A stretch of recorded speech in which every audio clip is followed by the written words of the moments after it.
Hey guys, I'm Amadeo78 from Broken Continuity, and this is Pick It Up, where I cover a trade that I enjoy. Today, I'm talking about 1991's John Constantine, Hellblazer, Dangerous Habits, written by Garth Ennis with art by Will Simpson. If you've ever seen the Constantine movie, and if you haven't, I'm about to ruin it. There's a whole scene where he calls the devil by killing himself because the devil wants to take his soul. Then he tells the devil what's going on, who stops the whole problem. As he's about to die, you find out that he's been saved because he made a sacrifice, and he gives the devil the finger. Then the devil cures his cancer to give him another chance to mess up. Well, this is the story where that comes from, albeit with some major differences. This story starts with Constantine realizing he has cancer and he is going to die. Now, at first he does kind of like a tour of his life, setting things right and seeing old friends, because if you know Constantine, you know friends is kind of a loose thing. We look back at his childhood, we look at an alternate dimension where his brother lived and he died. One of these stops is important to the point of this story and to my story, however. Constantine goes to see his friend Brandon Finn, who has a thing for wine. It's an instance of Constantine looking for help elsewhere. Unfortunately, he finds out his friend made a deal with the devil, so basically they realize they're both screwed and neither one can help the other. So instead they just drink, and Brendan shows Constantine a trick that he learned. Referencing Jesus turning water into wine, he has a spell that can turn water into stout. For those not in the know, it's a type of beer. We come to learn that the spell only works as long as the candles are burning, and that Brendan Finn is actually dying.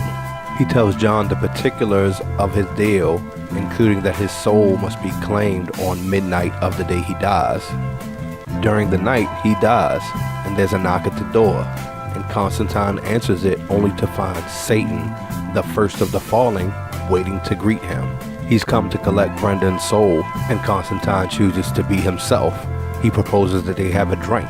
As soon as Satan has had his beer, Constantine explains the spell, extinguishes the candles, and basically beats up Satan and pushes him into holy water. Oh yeah, that's the other thing. Brendan was using holy water to turn into beer. Now John realizes that he's pissed off the devil, so he has to come up with a plan. He sells his soul to the two other lords of hell and then cuts his wrists, meaning that all three show up in an attempt to claim his soul. Two of them have a legitimate claim to his soul by way of the sale. However, the first of the fallen wants his soul through what he claims is right of insult, which John then explains to the other two.